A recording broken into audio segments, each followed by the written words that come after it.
Welcome students to our YouTube platform easy English learning Darshan से India. आज की video में आप जानेंगे कुछ ऐसे daily use meanings natural disaster से रिलेटेड, जो भी तूफान तबाही से रिलेटेड मीनिंग्स होते हैं वो आप आज इस वीडियो में जानेंगे। स्टूडेंट्स, आप कॉपी और पेन लेकर बैठें ताकि इन मीनिंग्स को आप लिख सकें। भूकंप या भूचाल को इंग्लिश में बोलते हैं अर्थक्वेक। शीतलहर को इंग्लिश में बोलते हैं कोल्ड वेव। सर्दियों में हवा चलती है उसको शीतलहर बोलते हैं। पानी का भंवर को इंग्लिश में बोलते हैं वर्लपुल।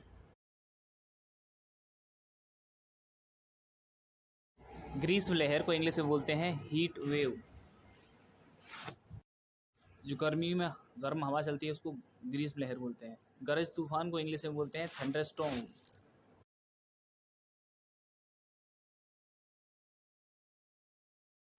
तूफान को इंग्लिश में बोलते हैं साइक्लोन।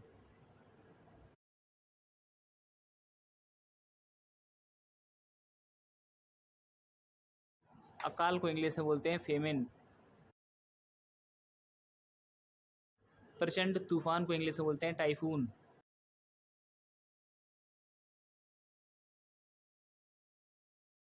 आंधी तूफान को इंग्लिश में बोलते हैं हरिकेन।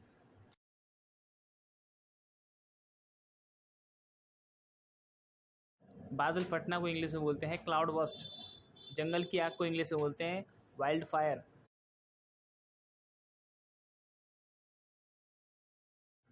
हिमस्खलन को इंग्लिश में बोलते हैं एवलेंच। कीचड़ धसना को इंग्लिश में बोलते हैं मड स्लाइड। बाढ़ या जल प्रवाह को इंग्लिश में बोलते हैं फ्लड।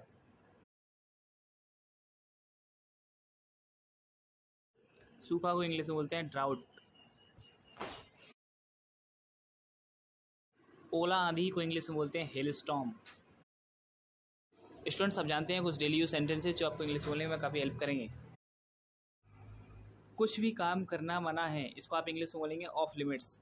फॉर एग्जांपल, हिंदी बोलना मना है, इसको इंग्लिश में बोलेंगे speaking Hindi is off limits. Second one is वहाँ जाना मना है, इसको इंग्लिश में बोलेंगे going there is off limits. यहाँ खड़े होने मना है, यहाँ खड़े होना मना है को इंग्लिश में बोलेंगे standing here is off limits. Phone चलाना मना है, इसको इंग्लिश में बोलेंगे operating phone is off limits. यहाँ बैठना मना है, इसको आप खुद ट्रांसलेट कीजिए और कमेंट में बताइए। अगर आपको इसका आंसर नहीं आता है तो आप कमेंट्स में पूछ भी सकते हैं। अपनी इंग्लिश को इसी तरह से सुधारने के लिए रोजाना नए नए video lectures free of cost देखने के लिए, जो आपको इंग्लिश सीखने और आपकी इंग्लिश को सुधारने में और आपको लाइफ में ग्रो करने में हेल्प करते हैं, को देखने के लिए सब्सक्राइब करें इजी इंग्लिश लर्निंग दर्शन से YouTube channel. Thanks for watching and subscribing us.